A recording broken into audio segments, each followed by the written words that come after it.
hi huka, hi hauhou, ti he Māori ora. E mihi nui, he mihi mana hau ki te tātou kia tau mai te tine hui. Glenroy Auditorium ki Otepoti. Mihi ana mātou ki te mana whenua o te rohene. Tiene te mihi ki te Michelle Thaller, rakatira kua te mai ki te tautoko I te hui ahurai.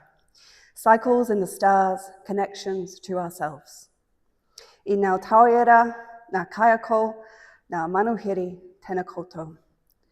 Nō reira, tēnā koutou, tēnā tātou katoa. Ko Dr. Angela Clark, toko ingoa.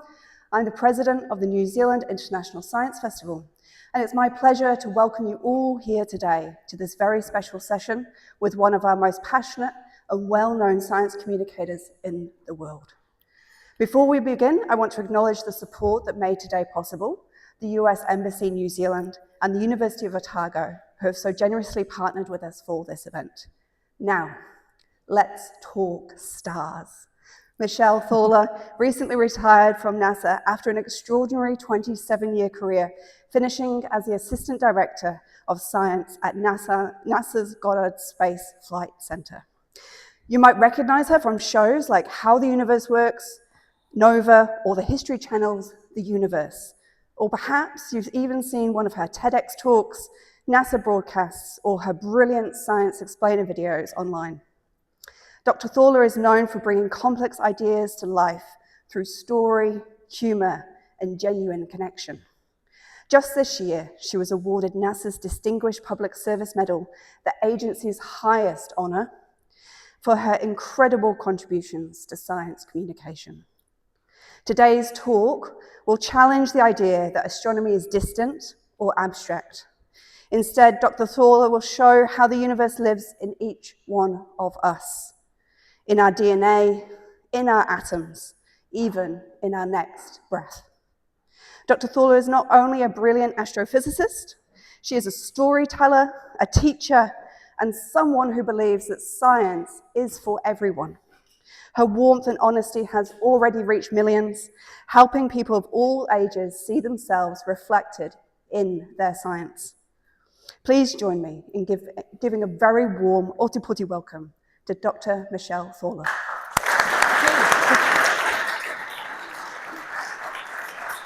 Thank you. All right, thank you. It's so good to be here with you today, and it was nice to, when you guys got here early, I started answering questions, and I'll do that more afterwards, so you can think of anything you'd like. But I am so honored to be here in Dunedin. I am having just a ball. I got to New Zealand about 3 weeks ago. I'd never been to New Zealand for any amount of time before. I've always wanted to come. I'm a huge Lord of the Rings fan, so I've already done all of that. If anybody wants, I have tattoos in Elvish that go all around my body. Anyway, I'm so happy to be here and honored to be here as part of the New Zealand Science Festival, which is going to be this coming weekend. And if you have any questions, please ask our hosts. There's Jerome Cousins over there. He's the director. So I think it's going to be a really wonderful weekend. I'll be doing more talks there. But anyway, on a little bit to what we're doing today. So you just heard that I just retired from NASA in October. And I retired as the assistant director of the Goddard Space Flight Center, which is NASA's largest base. NASA has 10 bases throughout the United States. And a lot of people have heard of Houston, where the astronauts train. And they've heard of Florida, where Kennedy Space Center, where we launched the rockets. Goddard is where NASA keeps nearly all of its research scientists. And we run all of the satellites and the missions that are the non-human spaceflight side of NASA. We have lots of friends that are astronauts and human spaceflight people too. But this is about a third of the campus. It's 10,000 people. And my building isn't even on here because, like I said, you can't take a picture of it all at once. It's just a really, really big thing. But it's a wonderful community to be part of, kind of like going into a university every day. No students, but just lots and lots of professors doing research. But it's a lot of fun. I also have been on television a lot, like you heard. But the interesting thing is, I've only been on television as a spokesperson for NASA. So I've never been paid to be on TV. And because of that, everything that I've put on television is actually copyright free. It can be used to anybody. And so this was me just about 2 months ago. I was flying to Finland to give a talk, and they had a little thing about what are the Northern Lights, and a little public service announcement comes up, and I did not expect that. I didn't know I was on air, on Finn Air. So there's me sort of clowning around there. But it's kind of fun that I have that communications career as well. So don't even try to read this. Don't worry about it. These are all acronyms, and I have no idea what probably half those acronyms are. But I wanted to give you an idea of how many science missions NASA is running. And every single one of those acronyms there is an entire spacecraft mission, mission control, bringing data down, a whole staff of scientists. I mean, every one of those represents hundreds, if not thousands, of people. And as I mentioned before, for those of you that hadn't come in, NASA currently has about 110 science-based missions. And again, these are the ones that don't have astronauts, but they're all robotic spacecraft. And they actually are represented here kind of with this, like these are all, oh, there we go, sorry, I did that wrong. I pressed, there we go. These are all the Earth science ones that you see here all around the Earth. And NASA has pretty much the premier climate armada of spacecraft to measure the health of the oceans, the atmosphere, the land, all of that. And then we also do a lot of missions that monitor the sun. The sun is our wonderful, life-giving star. It also puts out dangerous radiation and bursts of high-energy particles, and that can affect people in space mostly. But that's something we also measure. And then, of course, we have the Mars rovers. We've got missions to Jupiter and Saturn. We've got the Voyagers, which are now way, way beyond the planet Pluto, or the object Pluto. I don't care. And then we have the astrophysics stuff up here, which is what I actually specialize in. That was my doctoral dissertation, was in astrophysics. So it's amazing to think that we do all of these, and most of these, I should say nearly all of them, are international collaborations. Collaborations with the European Space Agency, with the Russian Space Agency. We do a lot with Brazil. We do a lot with China, Israel, the Chinese Space Agency. So it's really much more of an international collaboration than it is a single nation doing something in space. So it was a really fun time to be down here in the Southern Hemisphere because I love the Southern sky. I don't know how many of you have been to the Northern Hemisphere, but the Southern sky is better than the Northern Hemisphere. The center of the galaxy is actually higher in the sky. It's at a higher altitude here in the South. And there are actually more stars in the South. And like I said, I did my dissertation research in Australia and also in South America. And I always just feel really good seeing the winter constellations come back. And so, of course, we had Matariki last week, and we were celebrating the return of Matariki, or as in the West say, with the Pleiades right there. And we've got Orion, which is my favorite constellation, that's coming back. And I think this is a good place to start talking about some of the missions that I've been working on recently before I retired, because we're so used to the night sky looking the way it looks, a dark sky with the bright stars. And in fact, that's just the way our eyes perceive the sky. The human eye is sensitive to a very small range of light. Our eyes just don't detect the majority of light that the universe emits. And really, it's a range of energies. There are photons, there are particles of light that are too high energy for our retinas to register, and there are ones that are too low energy. And so what we have is kind of a misperception that space is always empty and cold. And certainly the stuff in space is much less dense than the air we find in this room. But space is actually full of dust and full of gas. And these are actual images. So these are pictures of the Orion Nebula. Oh, sorry. I'm just going to say one thing about the lights. I don't know if it's possible to drop the lights a little bit by the screen to kind of make these images pop a little more. If not, don't worry about it. But this is a picture of the constellation Orion. This is how we see it in the north, upside down from how you guys see it. This is how we see Orion in the north. And they've just drawn in the blue lines to show you where the constellation is. This over here is an actual image as well. This is actually not a painting or something that's computer generated. This was taken by one of the very first satellites that we put up that could observe the universe in the infrared light. And this was all the way back in the mid-1980s, a satellite called IRAS. And infrared light is really commonly thought of these days as heat light, night vision goggles. The reason you can see somebody in the dark with a night vision camera is you can pick up their heat. And we're actually emitting light. We're actually emitting photons. But infrared light is just a lower energy light. And our eyes don't pick it up. But most objects in space, actually far more objects glow in infrared light than in visible light. Because the only things that are going to show up in visible light are things that are very hot, like a star. The surface of a star is say, 10,000 degrees. And that's hot enough to be glowing white hot or yellow hot and producing visible photons.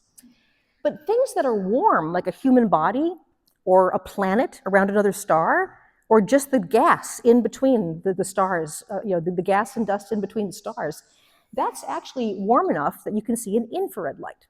So two different versions of the constellation Orion there. So we launched spacecraft to see this infrared light that you can't see. And the reason we need spacecraft to do this is because infrared light from space does not get through our atmosphere. I mean, for one thing, water vapor blocks infrared really, really well. And another thing is that the atmosphere itself is warm. So, I mean, if you're trying to literally feel the heat from the stars and the heat from galaxies that are, in some cases, billions of light years away, you really can't have that radiation make it through the atmosphere. So you need to go up above the atmosphere to see that. And this is an artist's conception, a painting of the James Webb Space Telescope that we launched about 3 years ago. And that was one of the missions that I worked on for probably over 25 years, just to some degree. And it's a huge telescope. The telescope mirror, here's the mirror that you see right here, this sort of gold area. That mirror is about 7 meters across. And so it's a very large space telescope, the biggest one ever launched. And it's been really fun to see that take form over the last decades. So a little bit about that infrared light. As I mentioned, the scientific word for all of the light that exists, of every energy, is something called electromagnetic radiation. And this is the electromagnetic spectrum. So gamma rays and X-rays are the highest energy photons, the highest energy light that exists. And then you get to ultraviolet, and then a very small portion is visible. And the purple light is the higher energy light, and then down to red is the lower energy light that we detect. So colors are just our eyes' way of sensing different energies of light. And then you have a huge amount of light that's too low energy for our eyes to detect. And that goes into infrared, and we've had several NASA missions, the James Webb Space Telescope and the Spitzer Space Telescope looked at this infrared light, and then you go down to microwave and radio light. And so it really is a very small portion that we're naturally sensitive to with our eyes. If you want to understand how the universe works, you have to see what the universe looks like in all of those different kinds of light.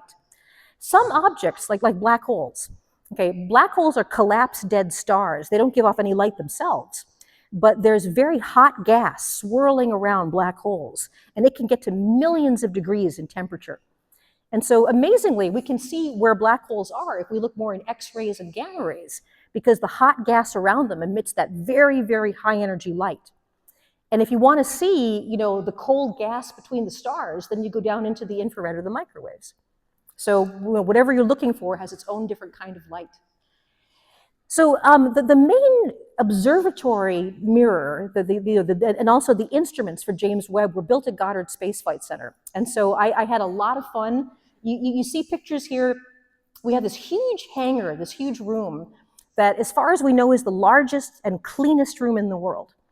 It's big enough that that it was actually designed to fit 2 space shuttles inside. And it's clean. It's actually thousands of times cleaner than an operating room in a hospital.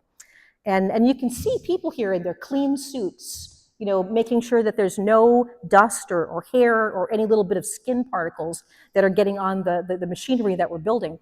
There's no way to go out and fix these things. The Webb telescope is in an orbit that takes it about 1 million miles away from Earth. And that's just to keep it cool, by the way. A million, I got to remember I'm not in America, about 1.5 million kilometers out into space. And so we have to be very careful about that. But there are windows that look into the clean room. Like there's little windows you can see up here. And I would like bring my sandwich at lunch and just like sit there and watch all the people making the telescope, and it was really fun. In order to keep the telescope really cold so that it can detect very low levels of heat, we have a heat shield. And the heat shield is made of a very thin material, kind of like mylar. It's actually called captane. And there are 5 little sort of sheets, right? Not little, this is about the size of a tennis court. But you can see there are 5 sheets, and when you separate the sheets and then you leave a little space in between them, in the vacuum of space where there's no air to conduct heat from one level to another, this forms a very, very good heat shield.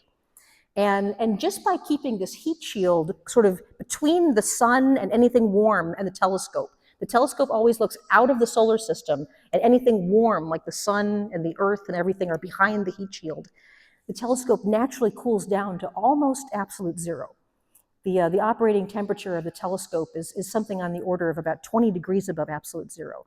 So it gets very, very cold just by being kept in the dark of space and not letting sunlight actually get on it. Now the challenge was, we've got this huge telescope. The mirror is 7 meters across, and we have this giant heat shield. There is no rocket available today that could launch that all in one completed piece. And so in order to get it to actually fit in the largest rocket available, which the Europeans run, it's called the Ariane 5, and it's run by the European Space Agency. The whole telescope had to be sort of folded up. The mirror itself is built in segments so that we can kind of curl the mirror up and sort of fold it into the telescope. And that whole big heat shield is actually this packet here, I think, is the heat shield. And that's going to, and the other side is there. Those 2 sides will go down and kind of protect the telescope. We'd never done this before. We'd never built a telescope to fold up and then try to unfold it in space. And this was a major part of, of all the gray hairs that I have today, because there were over 300 commands. There was like 344 that, you'd push a button, and so once this is in space, we need this to unfurl. We need a little actuator to pop something off. We need a little pulley to start pulling. And every single one of those commands had no backup. It's what we call a single point failure. Because you can't have backup systems in space for this, because that would create more mass. That would make it heavier and more expensive. And so, any amount of mass that you add, like you've got a pulley that's going to start pulling the heat shield. Okay, well, if that pulley doesn't work, got the backup pulley, right? But now you've added twice the amount of mass for that pulley. And so nothing had a backup. And it took 2 weeks, bit by bit by bit, after launch to unfold. But the amazing thing is, it actually did work. And I want to show you this video. This is a video of our launch. So the Europeans have a launch site in French Guiana, which is the northern part of South America. There's a French territory there. And we do that because you want to launch close to the equator of the Earth. The Earth is spinning quite fast, right? So it's spinning on the order of 90,000 kilometers an hour. And so if you're near the equator, that part of the Earth is going around very fast. If you're up by the pole, you're making smaller circles in 24 hours. So, so the equator actually moves faster than you would at the pole. And so that gives you a kick up into space. You always want to launch near the equator. And this is actual footage of going up the elevator to the top of the rocket. The rocket is a little over 10 stories high. And you can see here, they've got the boosters on the side of the rocket. And we're going to go all the way to the top, where they have another clean room, a temporary one, set up so we can put the rocket right on, the telescope right on top of the rocket. So here we go. There's the folded up telescope. All the people getting ready. There it goes on top of the rocket. And that's how big just the telescope is. I mean, the rocket's much bigger.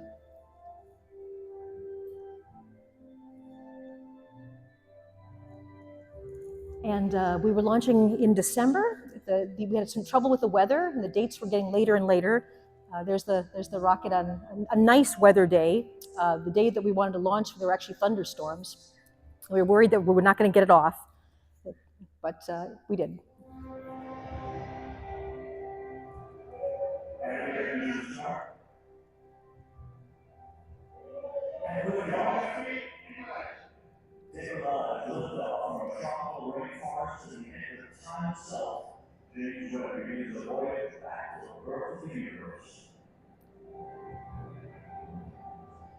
There was a camera on the top of the rocket, so we were able to actually see the telescope head off into space now. And it was a completely perfect launch. We actually had some little rocket engines that if the course needed to be corrected a little bit to get us out to our orbit, we could fire them, but we didn't need to fire them. And it was perfect. And there's the first solar panel coming out, so the observatory can start to generate its own electricity. So all of that was amazing. I was the host for the live coverage of that. And I'm getting goosebumps. I literally am getting goosebumps remembering that. I mean, that was an amazing day for me. Yeah. So I want to talk a bit about the power of these new telescopes. And this is actually a picture from an old telescope. This is a picture from the Hubble Space Telescope. And Hubble actually launched, it's going to be near to 40 years now. It was a long time ago. And it's been an amazing space telescope. When you heard that announcer say, you know, a journey back to the beginning of the universe, that really is true because light takes time to travel. And so we actually are able to see with Webb farther out into the universe than we have ever before. And we're seeing back to a time period so far in the past that we've never seen it before. So, you know, light travels at 300,000 kilometers per second.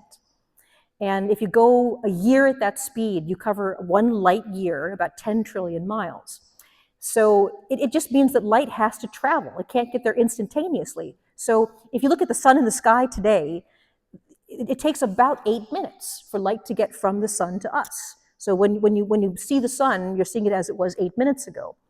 And then here in the south, unlike the north, you can see the nearest star to us, Alpha Centauri, and that's about 4 light years away. So you see Alpha Centauri as it was 4 years ago. The nearest galaxy to us, Andromeda, which is actually better seen in the north, you can actually see it with the naked eye it's kind of a smudge on a nice clear night. That's 2 million light years away.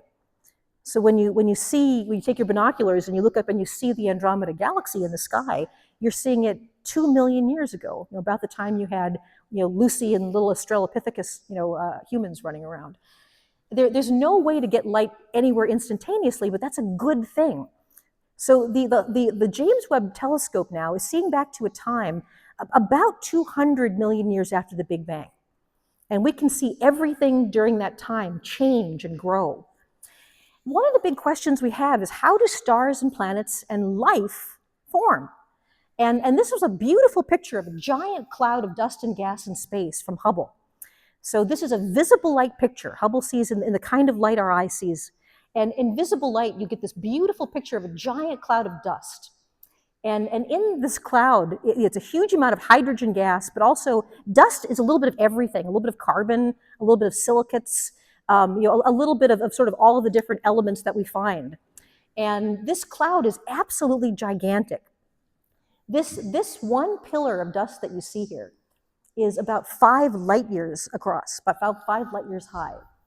So if this were where the sun and Alpha Centauri were, it would actually fill the entire space between us and the nearest star. It's huge. And areas at the top of the cloud are actually denser, and they're bringing in material, gravity, just simply gravity. If a part of the cloud gets a little bit denser than others, gravity will start to attract more material to that part.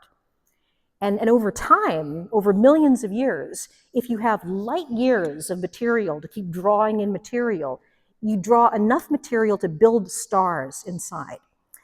When you crush everything together with the force of gravity, the temperature goes up in the cores of these stars to millions of degrees, and it ignites a nuclear fusion reaction, and their star is born. So this is what this cloud looks like in visible light. And I want you just to kind of briefly, every little pink dot you see here is a star, which is kind of amazing. And then the next picture is with the Webb telescope in infrared light. Yeah, there's a lot there that we missed. The dust from the cloud itself was absorbing light from stars. And so you couldn't see all of these thousands of stars because the dust itself was absorbing that light. And now we have a much better view of how this particular cloud is forming stars. If we look at the very tips of the cloud, this next one I love. I mean, this is kind of a close-up of the pillars. And you can see that there's all this incredible, billowing dust in space. And then at the very top, there's sort of heat coming out of the tops of these pillars. And sure enough, that's where deep inside, these are areas where stars are forming today. And we couldn't see those before. They were actually blocked by all this dust in the cloud. And now, the next picture is from a different cloud forming stars. But again, we're looking inside where we didn't used to be able to see. And this is actually a picture of a star turning on. That this is the birth of a new star. I'll tell you, it looks kind of like a weird thing. This sort of dark band through the middle is actually a disk of dust and gas that's orbiting around the young star. It's just leftover stuff from that dust cloud that started orbiting and spinning around the young star as it was drawing things together. And there's light from the young star is probably in here right about there, but it's actually covered up by that disk. But there's light from the young star lighting up different sort of layers of gas and dust. And then there are these jets. There's a big one up here, there's another one down here. The jets tell us that the nuclear reactions have begun, but they're not stable yet. The young stars actually lose material and they jet stuff out along their poles as the nuclear reactions start to get settled. So these are birth pangs. The star hasn't gotten really settled down. And so this is the moment a new solar system forms. And as I mentioned, there's basically just leftover stuff from that dust cloud that's kept in a disk. This disk right here that you see is about 300 times the distance between us and the sun. So it's sort of as big and beyond, a little bit larger than our solar system. It's probably not a big surprise that disk of dust that you see there is what's going to become planets eventually. Gravity begins to take those disks of dust and gas and again, clump it up. If there are denser areas, they just get denser. And soon you have large bodies forming planets in this disk. So this is an artist's conception of what's probably going on in that disk. Once the star gets going, you start now forming planets. And one of the big questions we have as scientists is how do you get the conditions right for life? Right for a planet like the Earth or Mars or some other place that life can get started. And this is one of the really fun things about science these days is we now have a whole new topic in NASA called astrobiology. And we're not hiring physicists or astronomers or even planetary scientists. We're actually hiring chemists and biologists. And we're having them analyze samples we bring back from space. And this is only going to increase. The first thing that you can get samples of relatively easily, amazingly, is you can get samples of what that disk of dust was like before the planets formed. We actually have samples of the cloud that we formed out of and that have not been changed or altered in any way since the beginning of the solar system. And the way that we get those is in samples of meteorites. Meteorites are from smaller bodies in the solar system, things like asteroids, things that never got very big. They never got made into larger planets. And so they often are ancient samples of what the solar system formed out of. And here's some of our astrobiologists that I work with, really wonderful people. This is Deborah in the middle, and these are her two postdoctoral research fellows. And they're actually showing you some very valuable samples of meteorites. Now, I'll talk about just how valuable these are. Meteorites are somewhat difficult to find. They look just like regular rocks. There's something that you want to make sure you get a very, I should say, you want to make sure you don't mistake a rock for a meteorite. At NASA, I had a lot of people coming in from the public and bringing me a rock and saying, I think it's a meteorite. And we'd have to tell them, no, it's a piece of shale or something like that. But one place that's great to find meteorites is Antarctica. Antarctica has a huge glacier ice sheet that's a couple kilometers thick. And if you go into the interior of Antarctica, if you find a rock sitting on top of the ice, it's a good chance it came from space because any rock in the area is, as I mentioned, is at least a kilometer below the ice. And not only that, but the glaciers in Antarctica have a natural flow to them. And they kind of flow towards the middle of the Antarctic ridge of mountains. And there the glaciers drop rocks. And so, I mean, they're not all meteorites, but if you go to that area, you have a good chance of finding meteorites. And so here's our team being very excited, finding a meteorite. And they're particularly excited because it's a nice sort of black, almost like a lump of coal looking meteorite, which means it has a lot of carbon in it. And it's probably a very good sample of what our cloud was like that we formed out of. So we bring those meteorites back to Goddard and other places at NASA, and we analyze what types of molecules are in them. And amazingly, about 15 years ago, our team at Goddard discovered that there were things called amino acids, which are the simple building blocks of proteins. You know, we use amino acids in our bodies to build proteins. And they discovered that these really are present inside meteorites. And I thought this was really funny because this was the press release image of our wonderful team of astrobiologists. These are all like superheroes in chemistry. I love them. But they never look like that. They never look that dramatic. And no laboratory in the world would have dramatic lighting like that, of course. So they actually look like this. And yeah, I just sort of wanted, I mean, when that image came out, I was just like, oh, you guys, you know, I'm sorry. You know, but they're all just really, really lovely people. And they started finding these molecules inside meteorites. Now, the problem with meteorites is that they've already been contaminated by coming to the Earth. Well, for one thing, they have fallen flaming through the atmosphere, right? I mean, so they've already been burned up, and that's altered them a little bit. But you also don't really know how long a meteorite has been sitting on the surface of the Earth. I mean, it could be years, it could be centuries, and it's probably had water that got in there, especially in Antarctica. You've got ice and everything around. So because we were finding these interesting molecules in earthly meteorites, things that had fallen from space, we thought, what if we can go to where meteorites come from and get a sample that has never been altered, get a sample that never came to Earth, never sat around in water, and we can really see what sorts of molecules are in there. And so we devised this small spacecraft. It's just about the size of a car. It's called the OSIRIS-REx mission. And we designed it to go to an asteroid about 300 million kilometers away at the time, and use basically a little vacuum cleaner to suck up a sample of what's on that small body in the solar system. And that little asteroid, the one we had, was about half a kilometer across. You know, it really has been in deep freeze since the beginning of the solar system, and we wanted to know what sort of chemistry was on that. So OSIRIS-REx, by the way, is an acronym. NASA has the worst acronyms in the world because they try to make it into something fun like an Egyptian god. So it's the Origins, Spectral Interpretation, Resource Identification, Security Regolith Explorer. Yeah, okay, so I had to memorize that. So it was a wonderful spacecraft. What I want you to do here, just for a sec before we go to what actually happened, is I want you to notice how smooth this asteroid is. We were planning to just kind of move up along the surface of an asteroid and suck up material. And so we went out to this asteroid called Bennu. We named the asteroid Bennu because Bennu was the bird companion of the god OSIRIS-REx. And okay, that looked really cool, but Bennu, as I said, is about half a kilometer across. It rotates about once every 4 hours. So it's actually traveling. I mean, so Bennu is going faster than a bullet, faster than a speeding bullet through the solar system. It's traveling around on the order of, say, 50,000 kilometers an hour. And so we had to catch up with Bennu.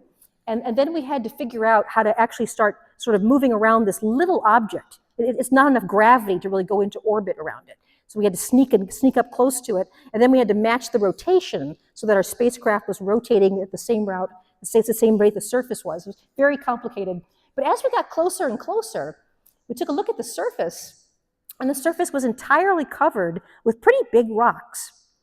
There really wasn't anything very sandy or dusty on the surface. And our detector was a little vacuum cleaner. I mean, our little gathering arm could really only suck up things that were the size of a small coin. And so, you know, we were worried. We were worried that we'd gone all the way out there. And of course, we didn't know what the surface of the asteroid was really like. We'd never seen it up close. So we were pretty scared at this point about what was going to happen and how we were going to take a sample. And what we found, we surveyed the whole asteroid for the better part of 2 years. And we found just a couple spaces where there seemed to be sort of a dusty bowl that had smaller particles in it. And this little diagram shows you how big the spacecraft is.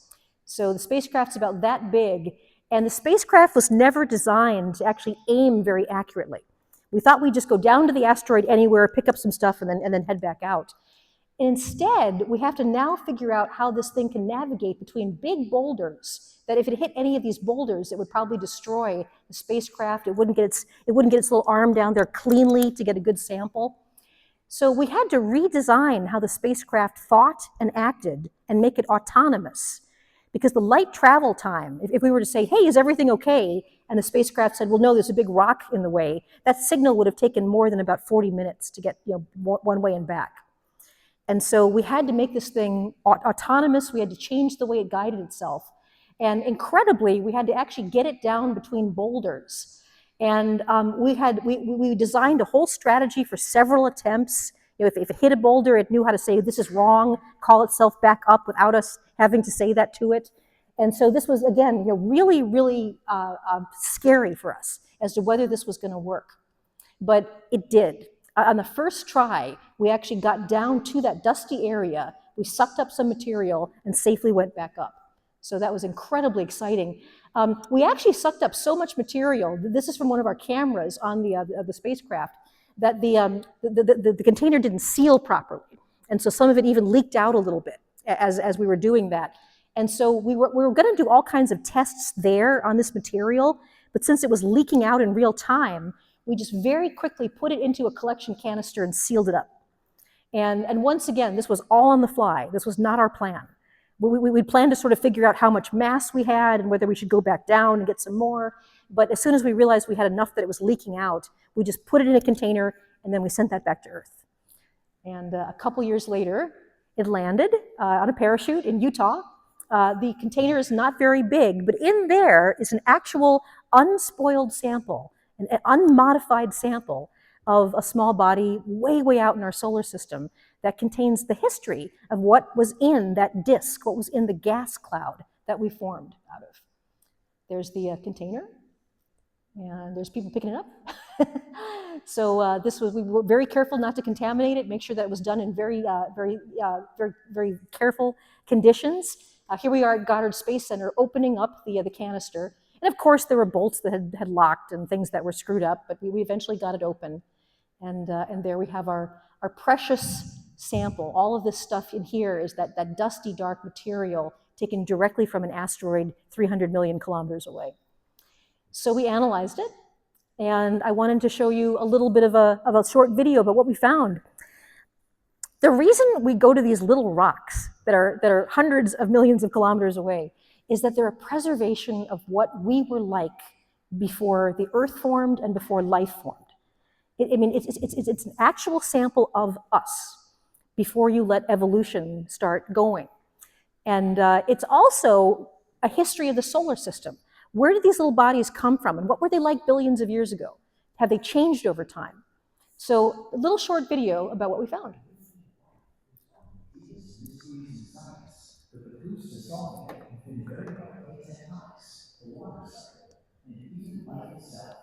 For answers, scientists are looking beyond Earth to primitive asteroids like them to target NASA's Area of Science Track Sample Mission. Now, material from that was revealed a lost world from the dawn of the solar system with the right conditions to foster the building blocks of life. When scientists examined their samples, they discovered evidence of a wet and salty past. Among the dark rocks were bright veins of salts that form on Earth and rise evaporate from mountain lakes. Seals Lake, California is home to a mineral called troma, which is mined as a source of baking soda. Scientists found microcrystals of troma and other evaporating minerals within their samples, indicating that they once had bodies of sodium-rich water. Such brines are ideal for cooking up organic molecules, carbon-based compounds that are the stuff of life. Then it was a carbon-rich asteroid, and its samples are chock full of organics, including amino acids and nucleobases. Amino acids can be bonded together in long chains to build proteins, which give cells their structure and function. Life is constructed from a set of 20 amino acids, 14 which are identified within their samples. Nucleobases are the genetic components of DNA and RNA. All 5 nucleobases were discovered in venom samples, a first for extraterrestrial material collected by a spacecraft. In addition to organic molecules, scientists found that venom samples are surprisingly rich in ammonia. On Earth, ammonia is a common agricultural fertilizer. It readily evaporates at room temperature, but is more stable in cold environments, like those found in the outer solar system. Venom is too close to the sun to retain pure ammonia, so its samples must have formed during a more distant, frigid past.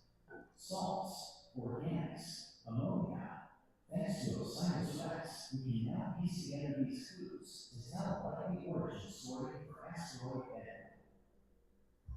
4.5 billion years ago, in the nascent solar system's outer reaches, a world of rock, metal, and ice took shape. Radioactive decay heated its interior, melting some gas.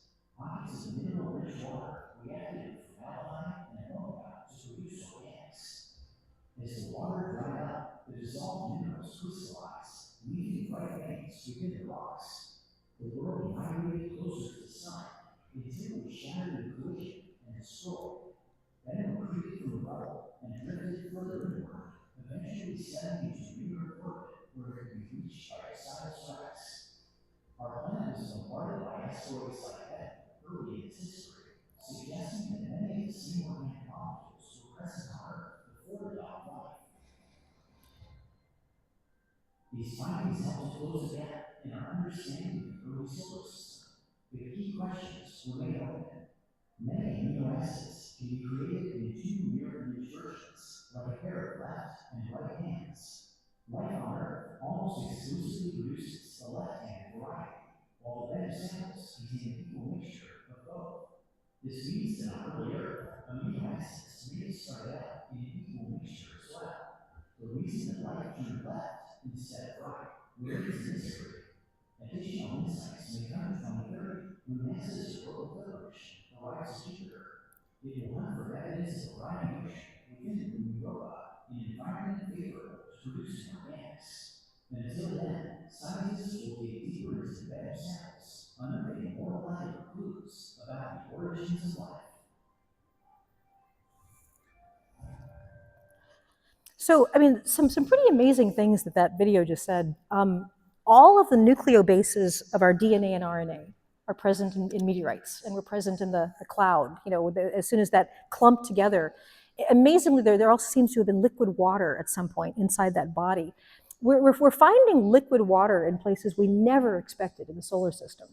It's worth mentioning that the chemical flavor of our liquid water in our bodies and in our oceans is an exact match for the water we find in meteorites, in asteroids. We literally think we've found that we are asteroid material that fell on the young Earth, and then once things could dissolve in liquid water, you already had nucleobases to start building DNA right there. It was already set to go. And so, you know, we are what you get from meteorite material, left for a couple billion years and add some water.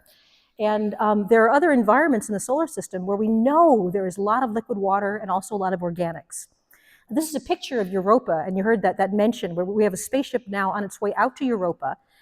We know Europa has a substantial liquid water ocean under the ice. And even some of the colors, some of this kind of reddish color that you see coming up in the cracks in the ice, we've linked to organic material, organic compounds that are based on carbon. So, you know, this may be a life-friendly environment. There may be life under the ice. We don't know that. We're going to see if we can find any evidence of that. And, you know, as I mentioned, we know Europa, this is a close-up of the ice that's cracking and shifting. And if you expose salts and some organics to the vacuum of space, you get that sort of red color that we're seeing. So we're pretty sure there's plenty of organics and plenty of liquid water. So, you know, could life exist in the ocean underneath there? We're also finding out that there are many, many worlds in our solar system that have far more liquid water than the Earth does. The Earth is a relatively dry place. It's a big rock, and there's a little bit of liquid water on the surface, a tiny little bit that was probably delivered there by asteroids over time. That would be all the water of our oceans. And there are two worlds in the outer solar system, Europa, which is a moon of Jupiter, and Titan, which is a moon of Saturn. And what they've done is that they've represented the whole amount of liquid water as a little kind of bubble here. So, you know, if you took all the liquid water on the surface of the Earth, it would be about that much. And Europa has more, and Titan has quite a bit more. So we also have a mission that's just about to launch to Titan. We're sending a car-sized drone, an octocopter. Titan has a thick atmosphere, and we're going to be flying through the atmosphere of Titan, trying to see if there's any evidence of life. And I just wanted to mention, we're finding water, liquid water, in places we never thought we would find it. This is a picture of the object Pluto. And again, I don't really care if they call it a planet or not, but it's a fascinating world. And when we flew by Pluto about 10 years ago with the New Horizons mission, we were really surprised to find that there were areas that looked very smooth. And that means there's something going on. Something is covering up any old craters that would have formed throughout the history of the solar system. And in fact, this turned out to be an active glacier. The glacier is actually flowing and moving. There's warmer ice coming up from below the glacier. And we believe there's a large reservoir of liquid water underneath this glacier. Now, the glacier itself is not water ice. The temperature is so low on the surface of Pluto that the moving ice is made of nitrogen or methane. And instead, water ice is actually as hard as granite. Water ice is really, really hard at that temperature. And this is one of my favorite pictures for the last couple of decades. So here you see the glacier, and these little lumps and then coloration. That's actually convection, where warmer ice is coming up. And you have this wonderful mountain range on the edge of this glacier. And these mountains are about, I would say they're probably about 3,000 meters high. So they're substantial mountains. And these mountains are made of the liquid water, which is as hard as rock. And then this is the methane and nitrogen ice. And this is a picture of us flying over the mountains of Pluto. This is a real image. It's not, not a painting. And I love this because these are the liquid, not liquid, these are the water ice mountains, about 3,000 meters high. You're looking at this beautiful glacier. You can see a little bit of the very, very thin atmosphere of Pluto, just a bit of gas. But underneath there, we think that what must be driving and warming the glacier is liquid water, and we never expected that. In the last 10 years of exploring the solar system, we've realized we don't understand how planets work. We didn't expect liquid water on Pluto. We still don't know how the planet Venus works at all. Venus is our closest neighbor, and yet it's the size of the Earth. It should be about the same temperature as the Earth, but its geology is entirely different. So, we have so much to learn about our own solar system, and then also, we're sort of seeing this as part of the process of how stars form, how solar systems form, and now with Webb, we can look all the way back to watch the universe form.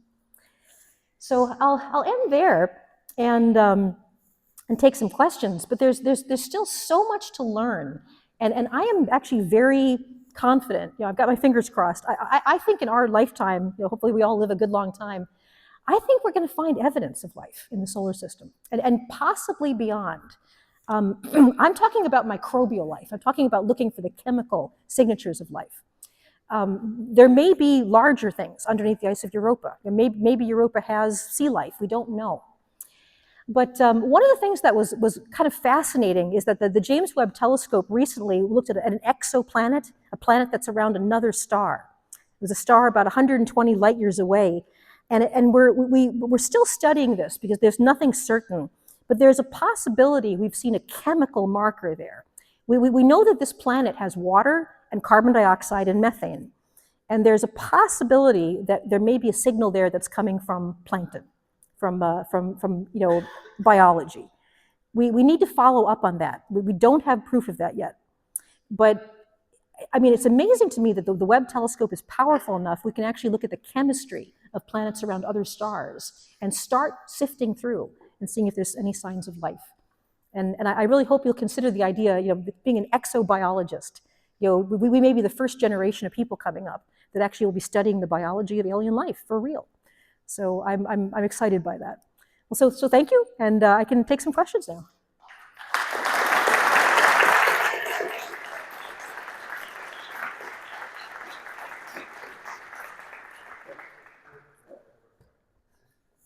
How much do you think AI is going to change space travel or space visitation? Say that one more time. How much is AI going to change? Yeah, so how much is AI going to change all of this? Well, at NASA, we've been using AI for a long time. And part of it is just the huge amount of data we have. We have so much data that it's not really able to be processed just by people. To give you an idea, the opening today of the Vera Rubin telescope, that it has, like I said, billions of pixels on the sky. It's going to be taking, the amount of data. So somebody had like how many terabytes per day this was, and it was just huge. If you want to analyze that data, you can't do it by people. It's just not enough time. When we look for exoplanets, we're analyzing hundreds of thousands of stars at once, and we're looking for tiny little shifts in the light as a planet goes around. So, we've been using data-based AI for a long, long time. So for us, it's been tremendous. It's been a tremendous gift because in earth science as well, we've been looking at things like we were studying, there was a paper I was reading, and we were looking at the Sahel, the area just south of the Sahara Desert, and we were trying to sort of figure out how many trees were there and what the carbon balance was. And so we trained an AI to look at satellite imagery and have it count every tree. And it counted, a couple billion trees. And then we were able to actually see there was a different carbon balance than we had expected. So as far as the way it will process data, that's just going to be wonderful. Now, I think AI, like many technologies have done, there are going to be jobs that are lost and jobs that are gained. We have people that are data analysts, and there hasn't really been much of a job loss at NASA because the people have become AI experts, and they just do more data than they used to, that kind of thing. But I think for a lot of this stuff, I think it's sort of amusing. The James Webb Telescope, by the way, is a public observatory. Everything NASA does, our data has to be public, and anybody can use it and anybody can publish it. So once a year, people write in and they propose, I'd like to use the James Webb Telescope to study this. So I'm an astronomer. I've used the Hubble Space Telescope a couple times. I'm on a team that's using Webb data now, but I'm not the main scientist for that.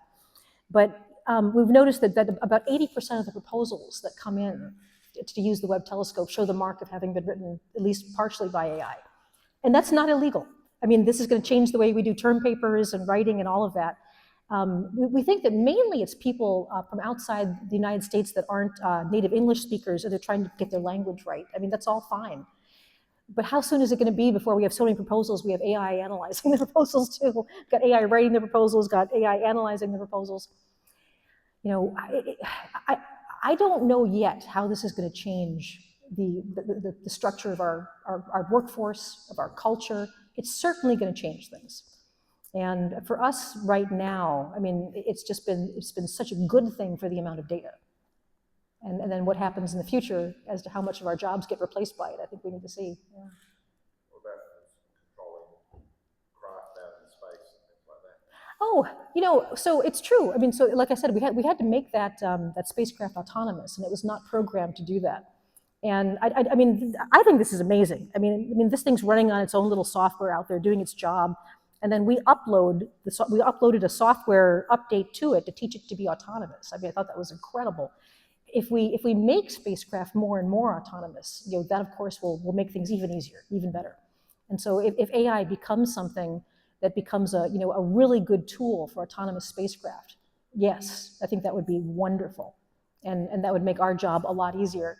Because one of these days, we're already building underwater rovers, basically little submarines that could go into Europa and see if there's any evidence of life below the ice, and something like that has to operate entirely autonomously. It's got to get itself to Jupiter, go through the ice, drill itself a little hole or something. There actually are areas where it vents, the water flies out, and so there's probably places you can get down into the ocean. But maybe it could go on like a year-long mission looking to see what it finds, and then and then come up. So yeah, I think that has tremendous potential for autonomous spacecraft. Yeah. I'll let Jerome figure out who he wants to have. Yeah. How did the Big Bang work, and how did nothing create everything? Okay, so how the Big Bang worked, I got, and what was the last thing? I'm finding I love New Zealanders, but you guys kind of mumble your words. So How did nothing create everything? oh, okay, so there are lots and lots of misconceptions about how it's been sort of, when you watch sort of a typical science show, all of us astronomers are ripping our hair out at how people talk about the Big Bang, because there's so many misconceptions. Nobody thinks the Big Bang came from nothing. That's really not possible. Nobody thinks there was nothing and then something. So as scientists, of course, we're going to be asking, what caused the Big Bang? What came before the Big Bang? And there, at this point, it's in the range of what we call theoretical physics or conjectural physics, in the sense that we have no data, we have no evidence about what happened yet before the Big Bang. And it's a challenge to us because there are things that we see around us that we do not have physics to describe yet. And this has always been the case in history. You know, I mean, Isaac Newton, you know, was really great, you know, back in the late 1600s, early 1700s, at describing all of the orbits of the planets. But the orbit of Mercury he could not describe. His math did not work for it, and he knew it, and it frustrated him. And it took Albert Einstein to do it. Albert Einstein was doing this about 100 years ago, and it turns out that Mercury is so close to the sun that gravity turns out to actually warp space and time. And so Mercury is going around in a slightly different time frame than we are. And so the orbit doesn't work unless you put that time warping in, and then it does. And that was actually when Einstein knew that his equations were correct, when he correctly described the orbit of Mercury.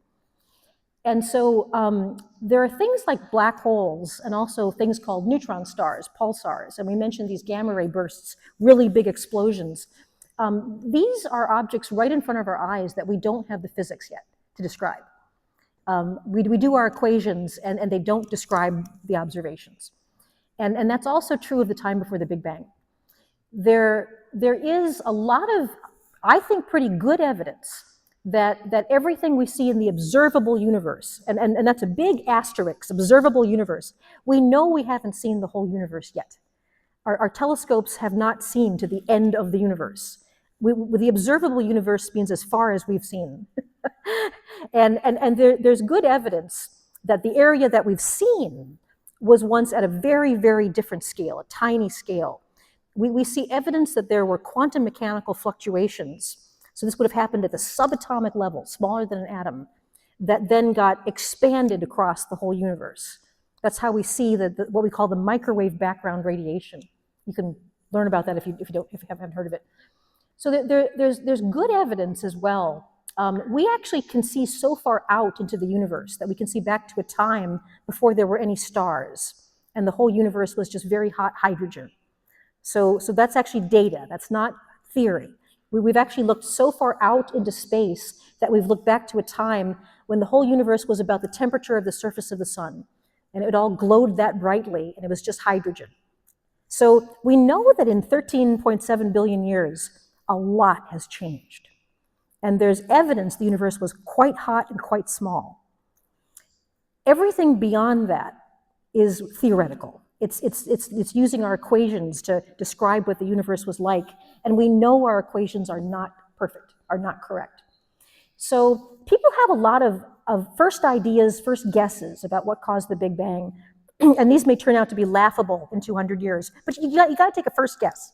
And there are ideas about there being universes that interact, multiple universes that collide with each other, that change each other, that add energy to one universe or another. There's no reason the universe itself was small before the Big Bang. We have evidence that the observable universe was once probably in a volume smaller than an atom, but that doesn't mean the whole universe was small. I mean, you could think of like if you had my body and a single atom, exploded and became a universe. I'm still a bigger object. That we don't know what that object was like. We don't know what the proto-universe was that spawned our universe. So as an astronomer, there's things that I really trust. There is good data that we were once very hot and very small. Everything beyond that as to how the Big Bang worked is conjecture. It's good conjecture. It's making our best educated guesses. But if I had an answer about how the Big Bang worked and what came before the Big Bang, I would have like all the Nobel Prizes in the world. And the answer is nobody knows yet. And we know we need a different description of gravity. Einstein's, just like Newton's theory couldn't describe Mercury, Einstein's theories don't describe gravity at those temperatures and densities. The equations just give you gobbledygook. And so we need a next theory of physics. We need a next model of physics before we will know. And I think we will. I think someday we will understand what happened with the Big Bang. There will probably be questions then, what happened, to do that and all. But nobody knows exactly how it started. But we don't think it came from nothing. And we don't think that the universe was necessarily small. It could be just a little bit of something that expanded. There could be multiple universes. So that's sort of where we are. Yeah. Oh, okay, Jerome. I'm gonna let Jerome pick. Hoping for a good representation of men and women and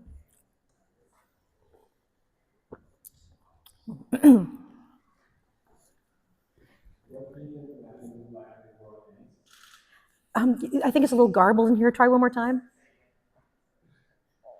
What do you think will happen when the Earth ends? When the Earth ends? Okay, yeah. What do I think happen when the Earth ends? So, the nice thing about living in a rich galaxy of stars is we see this happening. Luckily, not to us at the moment. Stars' lives are so long that, of course, a human being doesn't really see much change in our lifetime. But we live in a galaxy where we see billions of stars at once, hundreds of billions. And so we see stars like the one that I showed you that are forming. We see stars that are living through their lives, and we see stars that are dying. And for stars that are the mass of the sun, they die in kind of a gentle way. They basically, in the very core of the star, after about 10 billion years, the sun will run out of fuel. I mean, there's only so much fuel for the nuclear fire. The sun will run out of hydrogen in its core. And when that happens, the nuclear reactions will get kind of hot for a while, and the sun will probably bloat up into what we call a red giant, and it'll become so big, it will expand pretty much out to where the orbit of Jupiter is. It'll probably swallow up all of the inner solar system. So Mercury, Venus, Earth, and Mars will end up being inside the sun briefly. That will probably be the end of any life on Earth. There may be some sort of hot, rocky cinder that's still going around this very diffuse, extended star, but that's probably the end of the Earth. And then after that, we see these big bloated stars gradually sort of unravel into space, and they bring all of the chemistry. All of the universe began with just hydrogen, and as I said, the simplest element, a little bit of helium. That's not a theory. We actually look so far back into time that we see that. And then everything besides hydrogen, like oxygen, calcium, phosphorus, carbon, everything that makes me up, iron, your blood is red from iron. The only way you make those atoms is inside the core of a star, where nuclear fusion makes bigger and bigger atoms over time. So when a star unravels as it dies, it's spreading all of those larger atoms, the stuff that we need for life to exist, back into the galaxy. And then the galaxy forms new stars and new planets. So the sun and the Earth will die that more gentle death. The sun will eventually run out of fuel, unravel back into space, and we see this happening all over. We study thousands of stars that are dying that way. If the sun were a little bit more massive, maybe 3 to 5 times more massive, that actually destabilizes a star when it starts to die, and instead of just unraveling, it explodes violently. It's called a supernova explosion. And supernovas as well happen all the time. There was one night at Mount Palomar, we were looking for supernovas, and we found 20 in one night. And I was walking around in the dark at this big observatory, kind of parsing that I had just seen 20 solar systems die in the course of the night. And when that happens, the planets may be more violently flung off into space. I mean, they certainly get strafed with radiation and completely blown up. But there may still be little rocks that get thrown off into space from that. So yeah, but when the sun dies and when stars die, there go the planets, and this just happens around us all the time. And we wouldn't have the atoms to make up our bodies and to make up life if it weren't for that process. So yeah, we'll end up inside the sun briefly, and I think that'll kind of be the end. Yeah. There were some questions over here. Yeah. Somewhat soon, I believe later in the year, the next Roman Space Telescope will launch. What will its main purpose be, and what spectrum does it study in? Sure. Which was the mission? It was the Roman Space Telescope. Oh, the Roman Space Telescope. Yep. So the Roman Space Telescope is being built in the same room that you just saw the web in. It's another thing that I ate lunch watching, and it's another person I actually know, Nancy Grace Roman. Nancy Grace Roman was the first head of astrophysics at NASA, and that's really something to say because that was in 1958. So the very first time NASA had a head of astrophysics in the late 50s, it was a woman. It was Nancy, and she was the one who really advocated for the idea of space telescopes. We often call her the mother of Hubble. I mean, these telescopes she really pushed the idea of getting above the atmosphere. So the Roman telescope has two major science goals. It sees in visible light, actually. So it doesn't see in infrared or outside the visible spectrum, but it's very, very sensitive, and it has a wide field camera that's able to image a lot of the sky at once. And so the two things we're going to be looking for is we're going to be looking for evidence of exoplanets, and once again, stars dimming as little planets go around them. But the other big one, the thing that the telescope was really designed to do, is to try to figure out this thing called dark energy. And as I mentioned the Big Bang and how we don't understand the Big Bang, we really don't understand the Big Bang, because when I was in college, I was working with one fellow student of mine on a research project. His name was Adam Reese. His name is Adam Reese. And our teaching assistant was a guy named Brian Schmidt. So Adam and I were in the same class, and Brian was our teaching assistant, so he was a grad student. And in the year 2011, working separately, Brian and Adam actually shared the Nobel Prize. They were trying to measure, and I remember talking about this with them, they were trying to measure how much the expansion of the universe was slowing down over time. Because we figured the Big Bang energy into the universe, but then there's gravity between all the galaxies, and we just figured out that there was missing dark matter, more gravity than we thought. So they were trying to see how the rate was slowing down. And I mean, nobody expected the result would be that the universe was speeding up, was accelerating.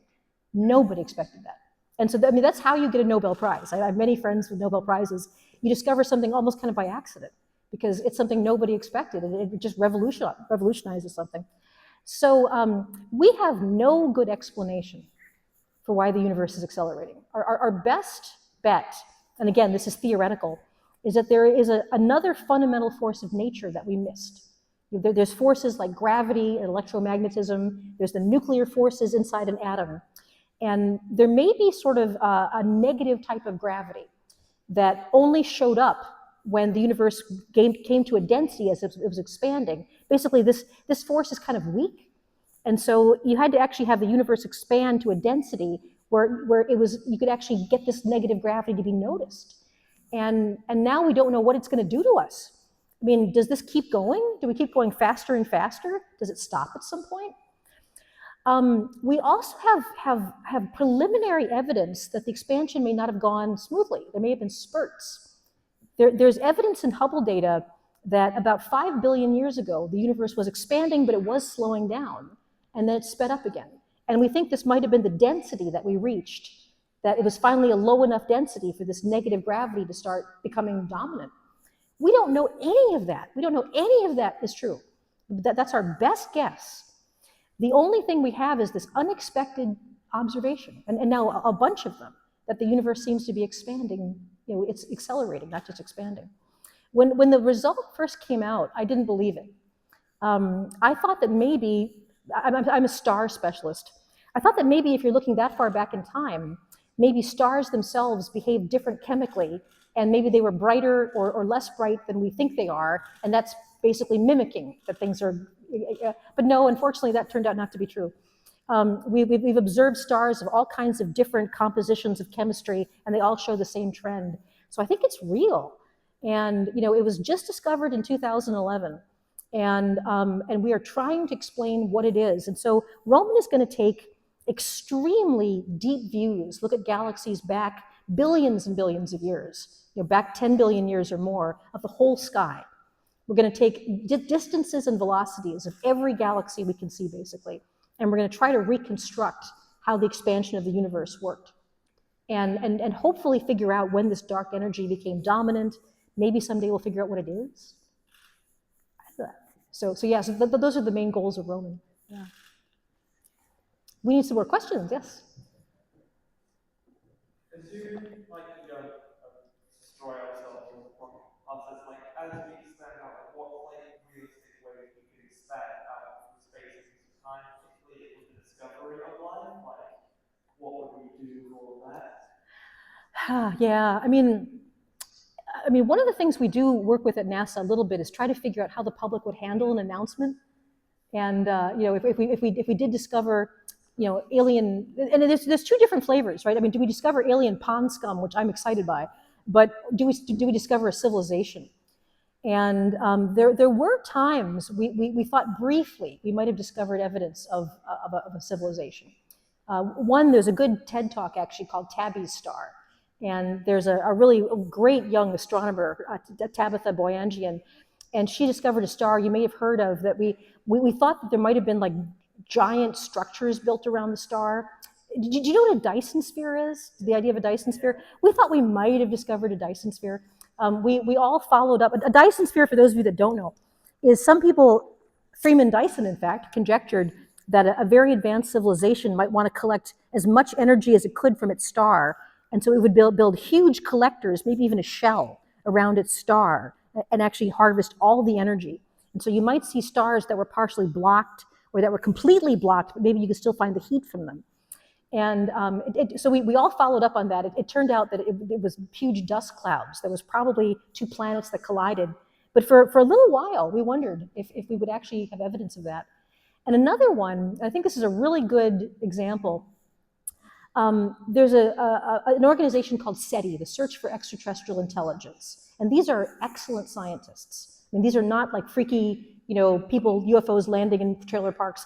Let me just say, at NASA, we are very, very insulted that UFOs always go to trailer parks. They never come see us.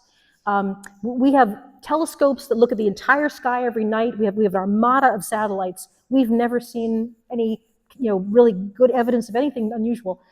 But there was one night that SETI was looking for signals, mathematical signals from space, and it found one. It found something very easily identified as artificial. And everyone was getting very excited. And what people don't understand is that when that happens at NASA, there's a protocol to follow. Okay, you've detected a possible signal from aliens. What do you do next? And the answer is not call the State Department or the military or the government. The answer is you call every other person with a radio telescope, every other nation with a radio telescope, and ask to confirm. That's the instruction.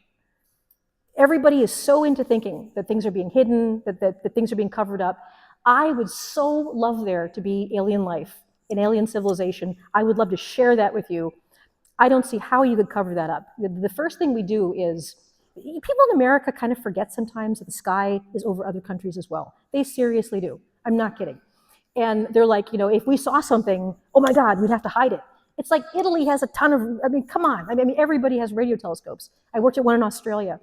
And so, because there's no way you're going to keep that secret, if your first instruction is everybody else seeing this? And then you do this protocol where all the telescopes move on the signal and off to make sure it's not an error in one of the telescopes. So this was all working. This was all fine. And unfortunately, what it turned out is we'd found a NASA satellite that was malfunctioning, that was broadcasting in a wavelength that it was not registered. It was basically wrong. We found the satellite. That was really kind of nice, but we were all terribly disappointed. But in the course of some people calling in late for dinner, it's like, hey, I'm not going to be home. Kids, get your own dinner. Something's going on. In the course of that half an hour, somebody called the New York Times. And so, we were still just kind of going through our protocols, and so the New York Times was already on the phone. And so, I really, I don't think people would be like running through the streets, setting things on fire if they knew that there was a distant civilization. If we ever for real get visited by aliens that are not hiding and actually we're here. I like the movie Arrival. Did you see the movie Arrival? Where it's a good movie. So aliens come and they don't hide and they're not malicious, but we have a lot of trouble communicating with them. And so so it's actually a pretty good movie. So I don't think we would see a huge shift if it were something distant. Either a civilization where we just intercepted a signal or pond scum. If it was actually a signal meant for us or if somebody visited us, that would be fascinating to see how our culture reacts. And I don't know. We'd probably have some people saying it was the end of the world and blowing things up, and some people saying this is a good thing, and that's where science fiction takes over. Yeah. What's your idea surrounding parallel universes? Yeah, parallel universes. These are all really easy to answer in 25 seconds or less. So there's very good evidence And then again, I look at evidence and I look at theory, and they're both really interesting things. The theory of parallel universes has been around for a long time. Going back at least to the probably the 40s and 50s in physics, and maybe longer than that, depending on what you interpret it. The crazy thing is there's awfully good evidence. It depends on how you want to define parallel universe. A lot of people in science wonder if every little event, like a little atom switching states, could actually be a sort of a different parallel. Let's see, let me try to say this better. In college, you'll study quantum mechanics, and quantum mechanics is really wonderful and an incredibly good predictive tool of how this world works. And one of the implications of quantum mechanics is that there really isn't any one universe. There's a probability of different things happening. And one interpretation is that there are many universes, maybe infinite, where every bit of that probability actually happens. So, there's many, they make movies about this. There are plenty of universes where I was never born. There are plenty of universes where the earth never formed. There are plenty of universes where I'm, was declared the Messiah. I mean, just anything you can imagine. And it sounds kind of funny. And it was actually, meant as sort of a, quantum mechanics is really weird. But then we started to do experiments. And the one that really kind of got me, and you learn about this very early on, is something called the double slit experiment. And a lot of you are nodding your heads, where it basically, if you shoot a piece of light just at a detector, one piece of light will make you just a little dot. And if you put two slits in front of the light and you detect which of the slits the light went through, it'll make a little dot. But if you turn the detector off and you don't know which slit the light particle went through, it basically goes through both. And instead of a little dot, you get a pattern of interference, and we won't talk about that. Anyway, skip to today. We have telescopes that really only work if parallel universes are true. And so this is technology. It's something called interferometry, and it's a very, very deep topic as to what's actually going on. Recently, we've been able to take pictures of huge black holes that are very far away, millions of light years away. And something I never thought would happen.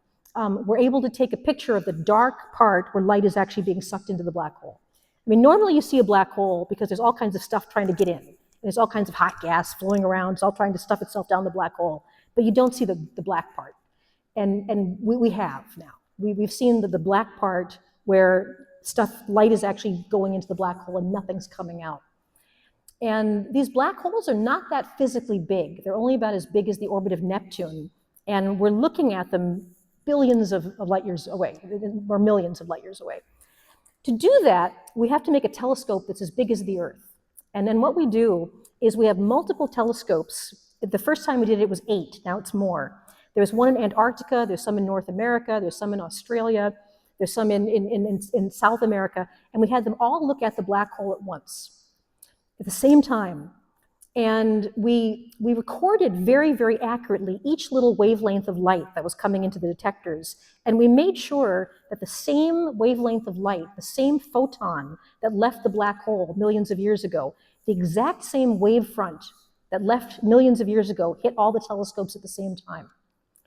And when we did that, we got the telescope to act like it was as big as the Earth and it could image this black hole. Now what actually happened is that the same particle of light, the same photon from the black hole's disk that came, showed up in 8 different places at once, the whole photon. And we were able to detect that and make an image from it. Let me say this again. The same particle of light appeared in 8 different physical locations on Earth, the whole particle, in 8 different places at 8 different times. Because of course the Earth is curved, and so it didn't actually hit the same time.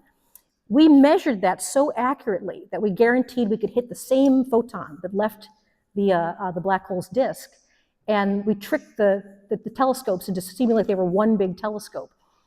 We basically dovetailed 8 parallel universes, 8 different photons in different space-times to all think they were in the same universe, and it worked. And we're very good at it now. We do interferometry routinely, And if you want to get deep about how interferometry works, it detects two different events in two different universes. The whole photon is here, the whole photon is there at the same time. And we use that to make a big telescope. So that's kind of a long-winded way, and I know you're not going to understand that all, but maybe it'll pique your interest. There may be soon even better evidence that there are many versions of reality. Now, whether you want to call that multiple universes or say our universe is just like that. Our universe has multiple things happening all at once. And what we think of as reality is kind of a blending of that. There are so many cool things to investigate about this. If you want to hear an interesting podcast about this, I did one with my husband, who was at one time the world's expert in this. It's one of the reasons I know so much about it, is because he would actually build these things, and he was an engineer. And I'd be the physicist going, do you know what this means? Do you understand what this means? And he was very lackadaisical, but you can Google something called hot tub physics, like a hot tub. I used to do a lot of science shows, and I said to one producer, I always have the best conversations about physics in my hot tub at home after dinner with my husband. And we have a glass of wine. So the National Public Radio brought a boom mic, and they put us in our hot tub. It's unscripted. It's just me asking him about these instruments. And there really is no way that reality is how our brains view it, and then these things work. We know that our brains must not perceive reality in the full sense that it exists. And that's nothing new. That's at least 100 years old. Albert Einstein thought the same thing. So parallel universes may exist, yeah. They may be real, they may be very real. And we may just be kind of a mix of that. Like I said, that's not an easy one to answer in, in a short amount of time. There's still a lot of questions, but looking at the time, I usually pass on to Angela to close off. However, depending on your return to school home arrangements, Michelle can stick around for a little bit afterwards, depending on how you're getting that. And otherwise, Michelle will also be doing some stuff on the festival for Albert. Yes. Thanks, Joe. Thank you so much, Dr. Thaller. The talk was amazing. Thank you. Fantastic questions from everybody in the room, really insightful and amazing answers. So, absolutely, as Joe says, we have plenty of other opportunities coming in order for questions and discussions. I'll be at the festival, and honestly, if you take college physics, this all makes much more sense. It does. But I just wanted to close with these talks have seen two now, which has been the slides and the presentation material that you want to find. But what Dr. Thaller does is remind us that science isn't just something that we read out in books or hear about in school lessons. It's alive within us. It's all around us, and it's just waiting to be explored. How much more for this active generations at school and everywhere, which is so exciting. So on behalf of the class all here today, the entire Science School team, a really heartfelt thank you. Michelle, for giving your time so generously during your visit to Aotearoa, and sharing this amazing amount of passion and humour and this incredible deep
ngā kau, te tingana, te wāero i te arata tātaka.